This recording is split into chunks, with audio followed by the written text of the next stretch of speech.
नमस्कार। दिन भर की हर खबर से आपको करने खबरदार, मैं हूं श्वेता सिंह। सबसे पहले खबरों को खबरदार के लेंस से देख लेते हैं। आज आपको रूस के 2 शहरों का बारूदी सच हम दिखाएंगे। यूक्रेन के शहर बोरोडियांका और मिकोलेव की तस्वीरें आज आपको चैन से सोने नहीं देंगी। गौरव सावंत ने बोरोडियांका और मौसमी सिंह ने मिकोलेव से सुपर एक्सक्लूसिव ग्राउंड रिपोर्ट भेजी है। एक शहर बसाने में खून पसीना, ईएमआई, अरबों रुपए की संपदा, तमाम समझौते, कई दशक और लाखों लोगों की जीवन भर की मेहनत, उनका अस्तित्व, सब कुछ खर्च होता है, तब जाकर कोई शहर चमकता है, दुनिया में नाम करता है। लेकिन मिटाने में बस कुछ दिन, कुछ मिसाइल, कुछ बम, कुछ टैंक के गोले खर्च होते हैं। जेलेंस्की हो या पुतिन हो, ये न हीरो है न शक्तिमान है, ये कूटनीति के टूटे हुए मकान है जो आज की ग्राउंड रिपोर्ट्स में आपको बिखरे हुए दिखेंगे। रिपोर्ट देखकर आप भी मन ही मन कहेंगे कि किसी के शहर के साथ कभी ऐसा न हो। यूक्रेन और रूस की जंग का लेवल 2 शुरू हो गया है। यूक्रेन को जितना कमजोर रूस ने समझा था उतना वो नहीं है। यूक्रेन ने अपनी हिम्मत और जोश से इस युद्ध को लंबा खींच दिया है। यूक्रेन की सिर्फ 3 ही डिमांड है, हथियार, हथियार, हथियार। मानो यूक्रेन पूरी दुनिया से कह रहा हो कि तुम मुझे हथियार दो, मैं रूस को हरा दूंगा। लेकिन यह कहना जितना आसान है, करना उतना ही मुश्किल है। यूक्रेन को हथियारों की मदद तो मिली है, लेकिन दूसरी तरफ यूएनएचआरसी से निकाला गया रूस बहुत आक्रामक हो गया, हमले तेज कर दिए। पुतिन के गुस्से और जेलेंस्की की हिम्मत के बीच ये जंग फंसी हुई है। इसमें आगे क्या होगा, ये बड़ा सवाल। इस समय महाशक्तियों के बीच हाइपरसोनिक टक्कर शुरू हो गई। रूस की हाइपरसोनिक शक्ति की वजह से अमेरिका का बीपी हाई है, क्योंकि उसके पास रूस की गाइडेड हाइपरसोनिक मिसाइल का कारगर तोड़ है नहीं।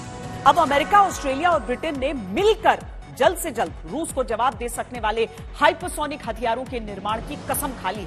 हथियारों की नई होड़ से परमाणु युद्ध वाला जोखिम और बढ़ जाएगा। हम आपको बताएंगे कि सब रूस की इस मिसाइल का तोड़ क्यों ढूंढ रहे हैं, और यह भी देखिएगा कि पाकिस्तान में सत्ता की पिच पर कैसे इमरान खान की पारी समाप्त हो गई और उनकी सत्ता का डेड एंड आ गया।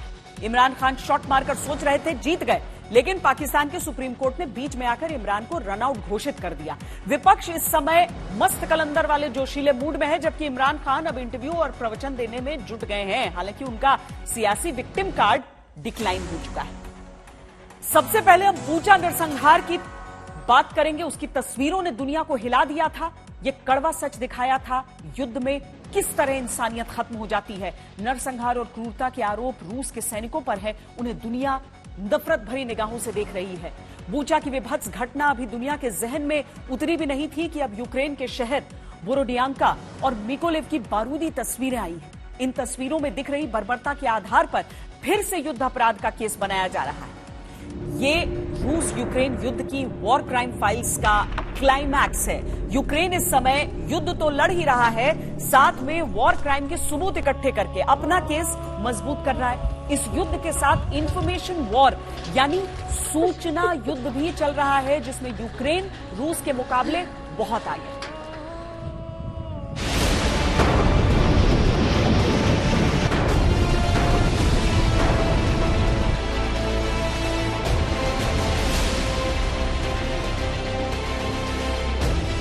पुतिन सेना की बर्बरता का पहला सबूत आपने बूचा में देखा।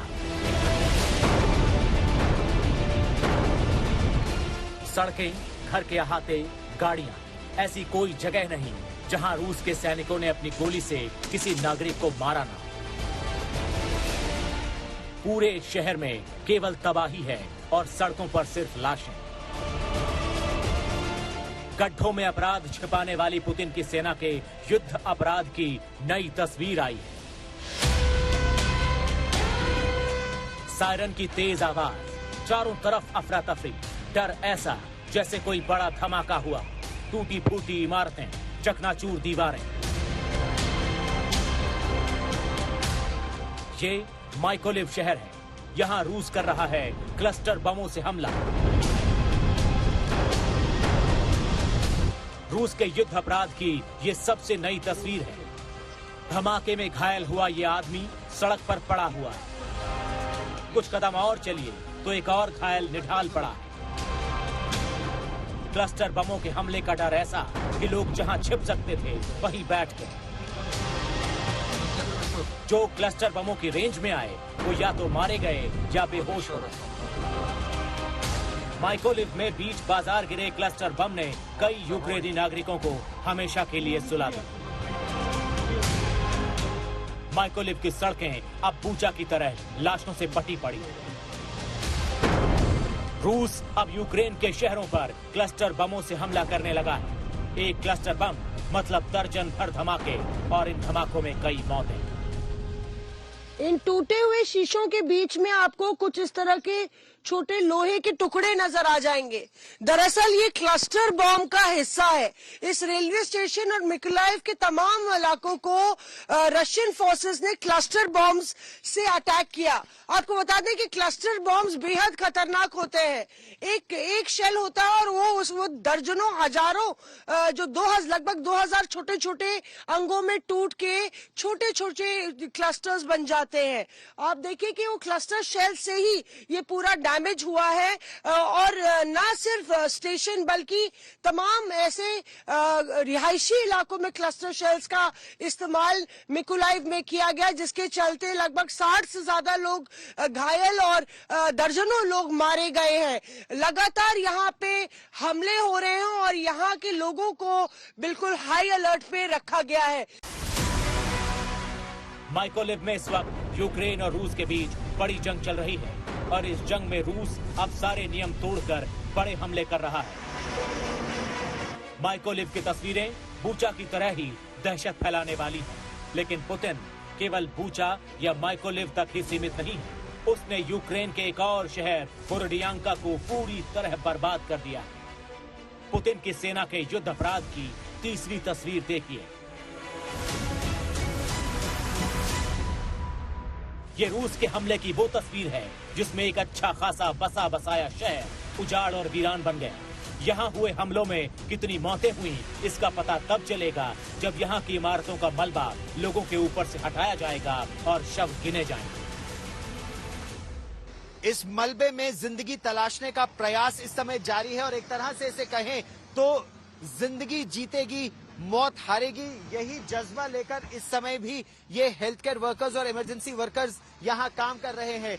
खबर इनको ये मिली है कि इस बिल्डिंग के मलबे से कुछ आवाजें सुनाई दी गई हैं, और इसीलिए बाकी हर जगह काम छोड़कर जितने भी कर्मी हैं वो यहाँ पर भागकर आए हैं और लोगों को बचाने का प्रयास कर रहे हैं। 2 यहाँ पर एम्बुलेंसेस भी लाई गई हैं, डॉक्टर भी यहाँ आ गए हैं, ऑक्सीजन का भी प्रबंध किया जा रहा है कि ऑक्सीजन यहाँ नीचे दी जा सके, और ये तेजी से अब यहाँ पर खड़े हो गए हैं कि अगर जिस जगह से आवाज आ रही है वहां जा पाए तो लोगों को बचाने में उन्हें जरूर सहूलियत मिल पाएगी।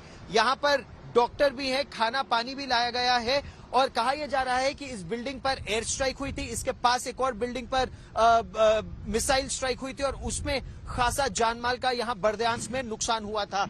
लेकिन युद्ध समाप्त होने के बाद केवल इसको फिर से खड़ा करने की ये कोशिश नहीं है। अगर लोगों की जान बच सकती है, अगर मलबे में अभी भी लोग दबे हो सकते हैं, तो उनको सुरक्षित निकालने का ये प्रयास चल रहा है। सपनों के आशियाने को धूल में मिला देखकर ये परिवार अपने आंसू नहीं रोक पाया। इस इमारत में सैकड़ों लोग रहते थे, कई लोग इसके बेसमेंट में छिपे थे। रूस के हवाई हमलों में वो सारे के सारे मलबे में दब गए। मैंने देखा तो यहाँ कोई इमारत बची ही नहीं थी। मैं कुछ नहीं कर सका। कुछ देर ठहरा और अपनी पत्नी और बच्चों को लेने गया। हम बोरोदियांका से पैदल चलकर यहाँ पहुँचे क्योंकि आने जाने के लिए कोई वाहन था ही नहीं।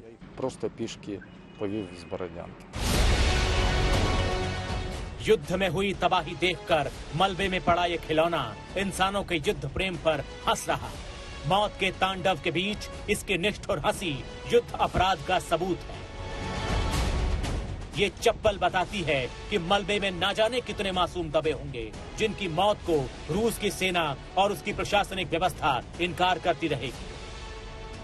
यूक्रेन की राजधानी कीव से लगभग 60 किलोमीटर दूर बेलारूस की सीमा की तरफ ये बर्दियांस्क का इलाका है, और यहाँ पर इरपिन, बूचा और होस्टमल की तरह बहुत भारी लड़ाई हुई थी। यहाँ पर युद्ध के 43वें दिन यूक्रेन की सेना आई है, और यहां से रूस की सेना को तो पूरी तरह हटा दिया गया है, लेकिन आप देख सकते हैं किस तरह की तबाही यहां मची थी पिछले 43 दिनों में। ये जो जली बिल्डिंगें हैं, जले ट्रक और टैंक इस सड़क पर हैं, ये दिखाते हैं किस तरह का नुकसान यहां युद्ध के दौरान हुआ। बूचा, माइकोलिव और बोरोडियांका में जो हुआ वो रूस के युद्ध इतिहास में कलंक के तौर पर दुनिया याद रखेगी। इन शहरों में मारे गए नागरिकों का रक्त रूसी सैनिकों की वर्दियों पर दाग बनकर सदियों तक छपे रहेंगे। बोरोडियांका में मलबा हटाने का काम चल रहा है। हालात काफी भयानक हैं। रूसी कब्जे ने वहां सब कुछ तबाह कर दिया। और तब क्या होगा जब दुनिया को पूरी सच्चाई का पता चल जाएगा कि मारिउपोल में रूसी सेना ने क्या किया। वहां की सड़कों पर भी वही हालात हैं जैसा बूचा और कीव के अन्य इलाकों में सभी ने देखा। वैसे ही क्रूरता और भयानक अपराध हुए हैं। यूक्रेन रूस के कब्जे वाले शहरों को जैसे जैसे अपने नियंत्रण में ले रहा है, वैसे वैसे युद्ध अपराध की नई नई तस्वीरें सामने आ रही हैं। लेकिन दूसरी ओर रूस पर युद्ध अपराध के आरोपों का कोई असर नहीं है। वो इनसे इनकार करते हुए और बड़े हमले कर रहा है। यूक्रेन के बोरोडियांका से गौरव सावंत और माइकोलिव से मौसमी सिंह के साथ ब्यूरो रिपोर्ट आज तक। हालांकि रूस के इनकार को भी समझिए, क्योंकि जो वीडियो यूक्रेन जारी करता है, रूस ये भी बताता है कि कौन सा हथियार रूसी सेना इस्तेमाल करती है और कौन सा नहीं करती है, और इसीलिए आक्रमण में उसका हाथ नहीं है, वो साफ तौर पर कह रहा है। बहरहाल दुनिया भर के विरोध के बावजूद रूस रुक भी नहीं रहा। यूक्रेन को मिल रही सैन्य मदद और खुद पर लग रहे युद्ध अपराधी होने के आरोपों ने पुतिन को और आक्रामक बना दिया है। अब पुतिन अपने हथियारों का इस्तेमाल करके यूक्रेन को पूरी तरह से क्या बर्बाद करने पर आबादा है। आरोप है कि रूस अब क्लस्टर बमों का इस्तेमाल कर रहा है। हालांकि क्लस्टर बमों के इस्तेमाल का आरोप रूस पर लंबे समय से लग रहा है। गैर परमाणु बमों की श्रेणी में क्लस्टर बम को बहुत खतरनाक, बहुत घातक माना जाता है। ये एक ऐसा बम है जिसका इस्तेमाल ही तब किया जाता है जब टारगेट के अलावा उसके आसपास के पूरे क्षेत्र को भी तबाह करना हो। उदाहरण के तौर पर यह तस्वीर आप देखिए, इसमें क्लस्टर बमों का इस्तेमाल किया गया है। इन तस्वीरों से जाहिर है कि क्लस्टर बमों का इस्तेमाल किसी खास टारगेट को तबाह करने के लिए ही नहीं, उसके आसपास के पूरे इलाके को तबाह करने के लिए किया जाता है। क्लस्टर बम से जब हमला होता है तो ऐसा लगता है जैसे उल्का पिंडों की बारिश हो रही हो। बस फर्क इतना है कि यह बारिश बारूदी होती है, जिससे बड़े पैमाने पर तबाही हो जाती है। क्लस्टर बम खतरनाक इसीलिए होता है क्योंकि जब ये किसी टारगेट पर गिराया जाता है तो ये एक मिसाइल के तौर पर गिरता है, लेकिन आधे रास्ते आने के बाद इसके हिस्से अलग अलग हो जाते हैं, जिसके अंदर से दर्जनों छोटे छोटे बम निकलते हैं जो टारगेट के आसपास के पूरे इलाके में फैल जाते हैं और एक साथ बमों की बारिश होती है, जिससे बचना नामुमकिन हो जाता है। इसी वजह से क्लस्टर बमों का इस्तेमाल दुनिया भर में नैतिक रूप से प्रतिबंधित माना जाता है। लेकिन जीत के लिए क्या रूस अब इन खतरनाक बमों से यूक्रेन को धूल में मिलाना चाहता है, या फिर ये पश्चिमी देशों की रूस के खिलाफ एक नैरेटिव का ही हिस्सा है? बहरहाल युद्ध में केवल 44 दिनों में किसी देश को कितनी बुरी तरह से तबाह किया जा सकता है, इसका बड़ा उदाहरण यूक्रेन। युद्ध के शुरुआती चरण में रूस ने अपने हवाई हमलों से यूक्रेन के कई शहरों को निशाना बनाया। उसके बाद जमीन पर अपने टैंक उतारकर इमारतों को मिट्टी में मिला दिया। बूचा, बोरोडियांका, माइकोलिव की तस्वीरें पुतिन को दुनिया का सबसे बड़ा युद्ध अपराधी साबित करने को आतुर हैं, लेकिन रूस इनकार कर रहा है इससे, और तथ्यात्मक तौर पर इनकार कर रहा है। उसने अपने हमले भी साथ साथ तेज कर दिए हैं। संयुक्त राष्ट्र मानवाधिकार संगठन यानी UNHRC में जैसे ही रूस को बेदखल करने का माहौल बनाया, वोटिंग का आह्वान हुआ, उससे ठीक पहले रूस ने यूक्रेन पर बड़े मिसाइल हमले किए। पुतिन के तेवर बताते हैं कि दुनिया चाहे जो कहे, रूस वही करेगा जो उसने तय किया है। अब जब UNHRC में वोटिंग के जरिए रूस को हटाया जा चुका है तो पुतिन इस हरकत से और ज्यादा गुस्से में है। पुतिन की सेना अब यूक्रेन के शहरों पर बड़े हमले कर रही है। अब तो रूस यूक्रेन पर क्लस्टर बमों का इस्तेमाल भी करने लगा है। ये आरोप लग रहे हैं रूस पर। माइकोलिव पर रूस ने क्लस्टर बमों से हमला किया है, ये आरोप लगे हैं, जिससे बड़े पैमाने पर जाने गई तबाही आई। क्लस्टर बमों से हमला करने के पुतिन के इरादे हैं, ऐसा भी आरोप लगाया गया था पश्चिमी देशों द्वारा। UNHRC में इस बात को सामने भी रखा गया। रूस को बहरहाल इन चीजों से कोई खास फर्क नहीं पड़ता। आज भी वो संयुक्त राष्ट्र सुरक्षा परिषद में वीटो पावर वाला देश है और ये शक्ति उससे छीनना मुश्किल है। रूस के हमले तेज किए जाने के पीछे यूक्रेन की हार न मानने वाली जिद एक बड़ा कारण है। यूक्रेन ने कभी ये लगने नहीं दिया कि रूस यूक्रेन को हराने की स्थिति में आ गया है। रूसी हमलों में यूक्रेन भले ही तबाह हो रहा है, लेकिन उसके सैनिकों और नागरिकों के जज्बे ने रूस को कई इलाकों से पीछे हटने पर मजबूर किया है। अभी कुछ हफ्ते पहले तक चेर्नोबिल से लेकर चर्निहिव, सुमी, खार्किव से होते ज़ेपोरिज़िया और ओडेसा तक रूस के सैनिकों का कब्जा था। ऐसा लगने लगा था कि रूस यूक्रेन को 2 हिस्सों में बांट देगा और फिर युद्ध खत्म कर देगा, लेकिन यूक्रेन के लोगों ने ऐसा नहीं होने दिया। आज की स्थिति देखिए। रूस की सेना फिलहाल Kharkiv, Izium, Luhansk, Donetsk, Mariupol, Melitopol और खैरसान तक सीमित हो गई। वहां से वो आगे बढ़ने की कोशिश तो कर रही है, लेकिन यूक्रेनी सेना उन्हें पीछे हटने के लिए मजबूर कर रही है। ये बात सिर्फ मैप के जरिए ही नहीं, वीडियोस के जरिए भी कुछ हद तक साबित होती है। एक और वीडियो आपको दिखाते हैं। ड्रोन वीडियो में यूक्रेनी आर्मी का एक टैंक रूसी टैंकों के पूरे काफिले पर भारी पड़ता हुआ नजर आ रहा है। ये ड्रोन वीडियो यूक्रेनी आर्मी ने सोशल मीडिया पर पोस्ट किया है, जिसमें यूक्रेन का T-64 टैंक सड़क से गुजर रहे रूसी सेना के बख्तरबंद वाहनों के काफिले पर अटैक कर रहा है। आप वीडियो में देखिए कि यूक्रेन का टैंक सड़क से दूर एक इमारत के पीछे से फायरिंग कर रहा है, जिसमें रूसी काफिले में 2 बख्तरबंद गाड़ियां तबाह हो गई। यूक्रेन के टैंक की लोकेशन ऐसी है कि रूसी टैंक उसे देख नहीं पा रहे हैं, अंधाधुंध फायरिंग कर रहे हैं। वीडियो में रूसी काफिले में शामिल बख्तरबंद गाड़ियों में लगी हुई आग दिख रही है। ये वीडियो यूक्रेन की राजधानी कीव से करीब 30 किलोमीटर दूर का है, जहां रूसी फौज के काफिले ने डेरा डाला हुआ है। इस वीडियो में यूक्रेन की फायर पावर, जोश, जवाबी इरादों का ट्रेलर आप देख सकते हैं। ये सिर्फ वीडियो नहीं है, ये यूक्रेनी सैनिकों की वीरता की तस्वीर है। ये टैंक में मौजूद यूक्रेनी सैनिक की जज्बे की तस्वीर है, और यही वीरता और जज्बा पुतिन की सेना के लिए मुसीबत बना हुआ है।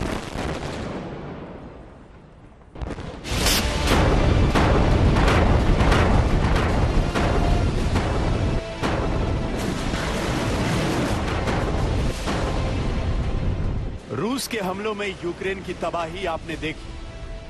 अब देखिए यूक्रेन के हमलों से रूसी फौज की तबाही। डोनेत्स्क के रूसी काफिले पर यूक्रेन की आर्टिलरी फायरिंग।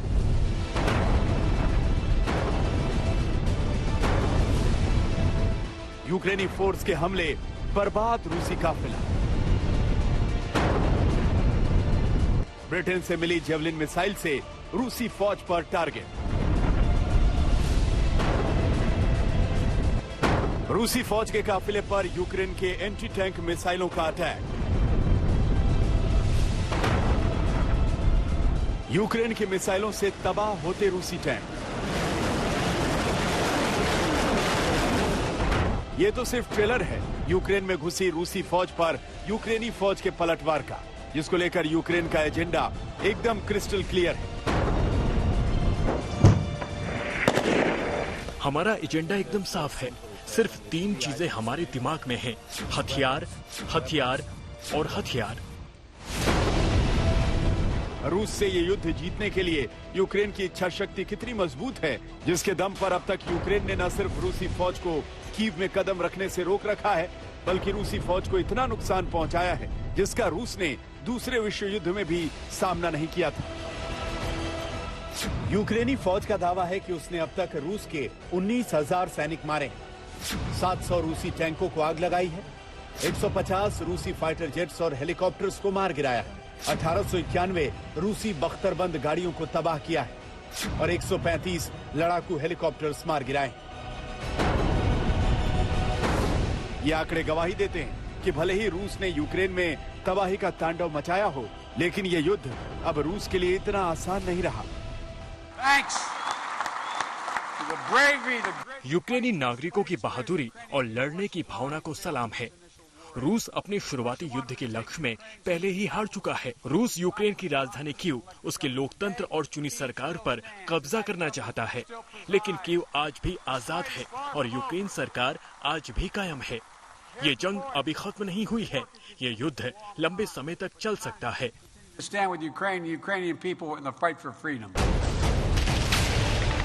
जिस युद्ध का ऐलान पुतिन ने 4 दिन में जीतने के इरादे से किया था, उसे लड़ते हुए रूसी फौज को 44 दिन हो चुके हैं और अभी किसी को नहीं पता कि ये युद्ध और कितने दिन चलेगा।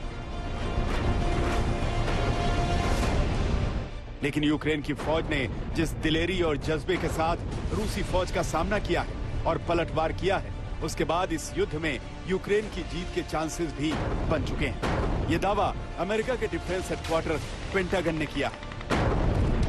And as for your question about whether they can win or whether we've given up on them winning or मैं मानता हूं कि यूक्रेन इस युद्ध को जीत सकता है। अब तक यूक्रेन ऐसा करने में सक्षम रहा है। पुतिन को इस युद्ध से कुछ भी सामरिक उद्देश्य हासिल नहीं हुआ।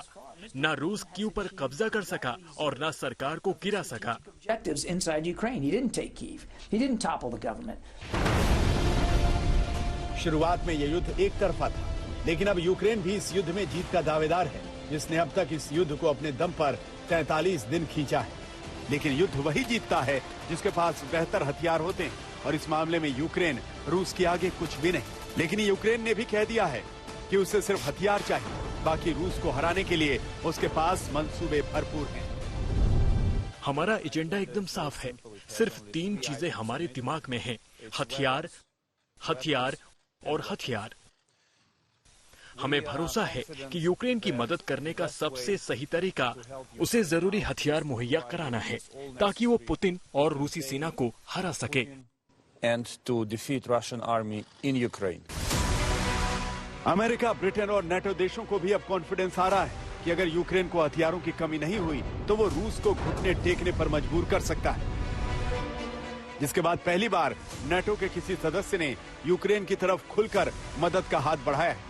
चेक रिपब्लिक ऐसा पहला नाटो देश है जिसने यूक्रेन को T-72 टैंक और हथियारों से लैस वाहन भेजे हैं। इससे पहले अमेरिका ने यूक्रेन को एंटी एयरक्राफ्ट स्ट्रिंगर मिसाइलें, जेवलिन एंटी टैंक मिसाइलें और एंटी टैंक वेपन्स मुहैया करवाए। और अब नाटो और अमेरिका ने यूक्रेन को जल्द से जल्द और ज्यादा सैन्य मदद देने का भरोसा दिया है। We need to be prepared for a long haul. हमें लंबे युद्ध के लिए तैयार रहना चाहिए। हमें यूक्रेन की मदद करनी चाहिए।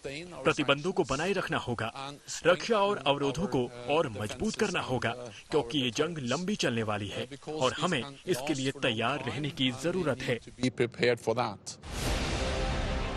अब हर गुजरते दिन के साथ इस युद्ध में यूक्रेन का पलड़ा भारी होता हुआ नजर आ रहा है, और इसका असर ये हुआ कि जो देश अब तक रूस के डर से यूक्रेन से उचित दूरी बना रहे थे, वो भी अब यूक्रेन की मदद के लिए आगे आ रहे हैं। और इसका क्रेडिट जाता है यूक्रेनी फौज को, जिसने रूसी फौज को नाको चने चबवा दिए हैं। कीव यूक्रेन से गौरव सावंत, राजेश पवार, आज तक।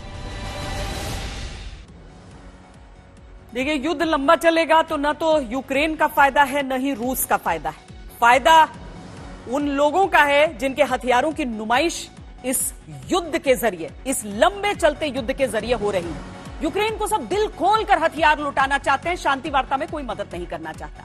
यूक्रेन को किस देश ने कौन से बड़े हथियार देने का ऐलान किया है वो देखिए। अमेरिका ने यूक्रेन को स्विच ब्लेड 600 ड्रोन्स देने का फैसला किया है। ड्रोन और मिसाइल की खेप को जल्द से जल्द डिलीवर करने की घोषणा हुई है। इसके अलावा टर्की की तरफ से यूक्रेन को मैम लेजर गाइडेड बॉम्ब्स की सप्लाई होगी। चेक रिपब्लिक ने T-72 टैंकों की एक खेप यूक्रेन की तरफ रवाना कर दी है। चेक रिपब्लिक यूक्रेन को BMP-2 फाइटिंग व्हीकल्स भी देने वाला है। इसके अलावा एस्टोनिया ने 122 मिलीमीटर हावित्जर तोपें यूक्रेन को देने का निर्णय किया है। पोलैंड से यूक्रेन को Mi-17 हेलीकॉप्टर्स मिलने वाले हैं।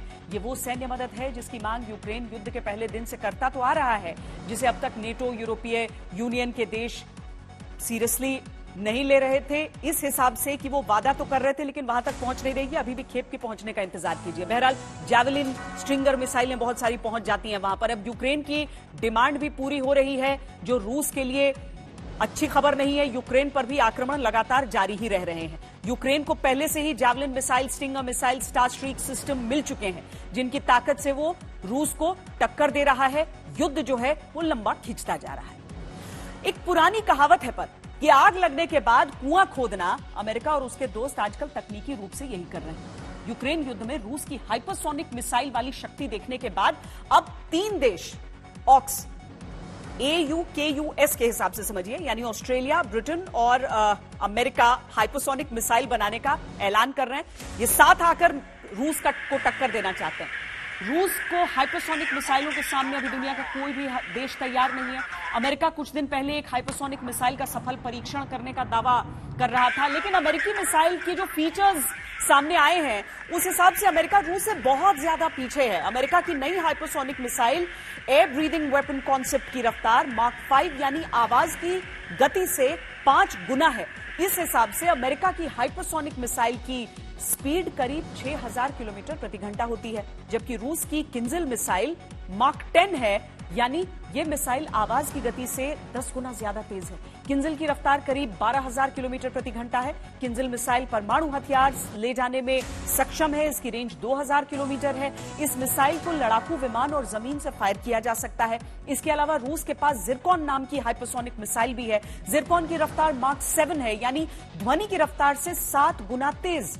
जिरकॉन की रफ्तार करीब 8610 किलोमीटर प्रति घंटा है। यह किसी भी एयर डिफेंस सिस्टम को मात दे सकती है। जिरकॉन की रेंज करीब 2000 किलोमीटर है। जिरकॉन को समुद्र या जमीन कहीं से भी फायर किया जा सकता है। जिरकॉन एक एंटी शिप क्रूज मिसाइल है, जिसे पिछले साल परमाणु सबमरीन से भी फायर किया गया था। इन मिसाइलों की सबसे खास बात यह है कि तेज स्पीड, लो ट्रैजेक्टरी यानी कम ऊंचाई पर उड़ान की वजह से इन्हें अमेरिका समेत दुनिया के किसी भी देश के रेडार से पकड़ पाना मुश्किल होता है। इसी वजह से दुनिया की कोई भी missile defence system hypersonic missile को मार नहीं सकती। आसान शब्दों में, रूस की हाइपरसोनिक मिसाइल की शक्ति के सामने टिकने की हिम्मत किसी भी देश के पास नहीं है। इसीलिए ऑस्ट्रेलिया, ब्रिटेन और अमेरिका ने जो ऑक्स नाम का संगठन बनाया था, अब वो हाइपरसोनिक मिसाइल बनाने में जुट गया है और बाकायदा इसका ऐलान हुआ है।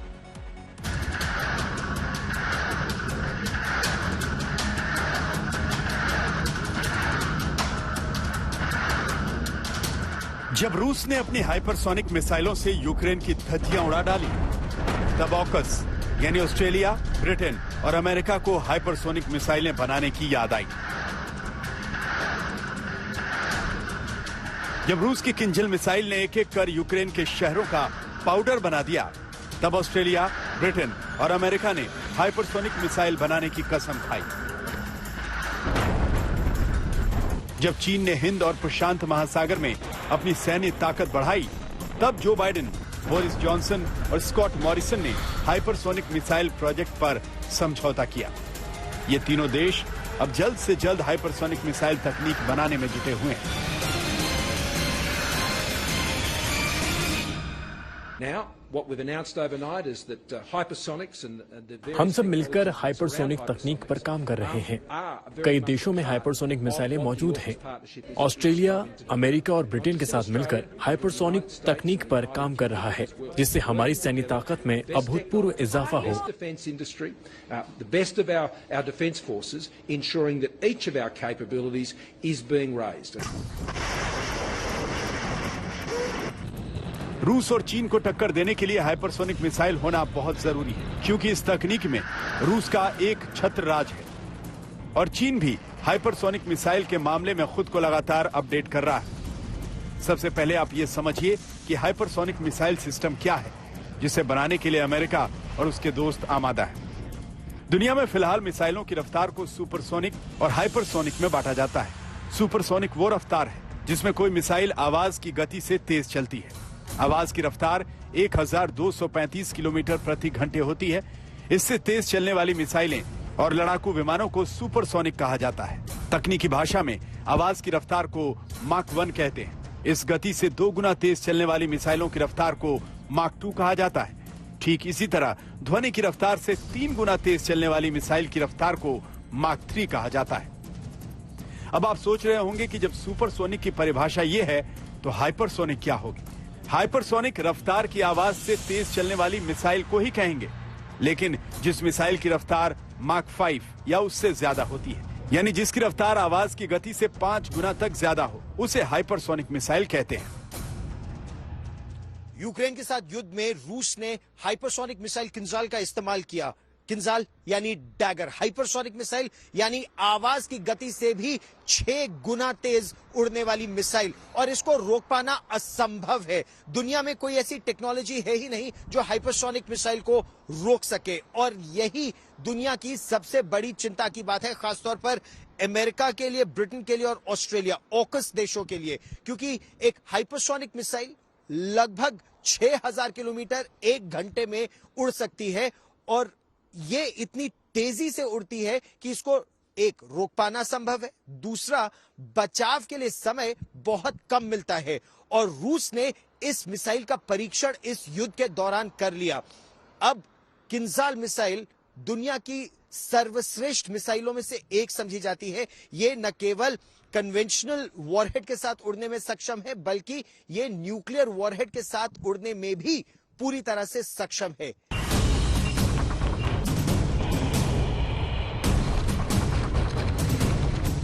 रूस की तरह अमेरिका भी पिछले कई सालों से हाइपरसोनिक मिसाइल बनाने के पीछे पड़ा हुआ है, लेकिन कोई खास सफलता उसे मिली नहीं है। वैसे हाल ही में अमेरिका की defence advance research project agency ने खुलासा किया कि उसने फाइटर जेट से लॉन्च की जाने वाली हाइपरसोनिक मिसाइल का सफल परीक्षण किया है।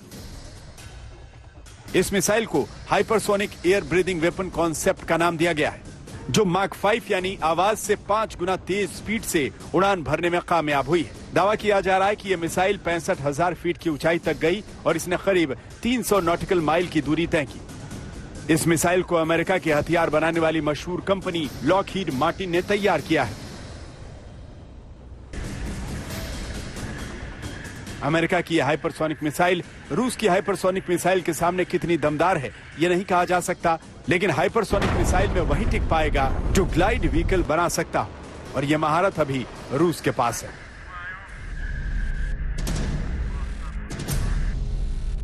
हाइपरसोनिक मिसाइल दो तरह की होती है। पहली हाइपरसोनिक क्रूज मिसाइल जो तय टारगेट पर हमला करती है, जबकि हाइपरसोनिक ग्लाइड व्हीकल्स मैन्यूरेबल टेक्नोलॉजी यानी हवा में अपनी दिशा बदलते हुए टारगेट का पीछा करते हुए हमला करती है।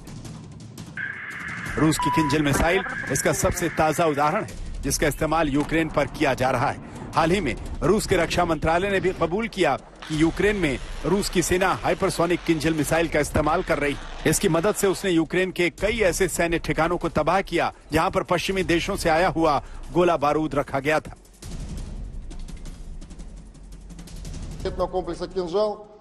किंजल मिसाइल सिस्टम ने जंग में अपनी उपयोगिता साबित की है। दुश्मन के अहम ठिकानों और प्रतिष्ठानों को तबाह करने में ये मिसाइल सिस्टम अचूक रहा है। हम आगे भी किंजल मिसाइल का इस्तेमाल यूक्रेन में करेंगे।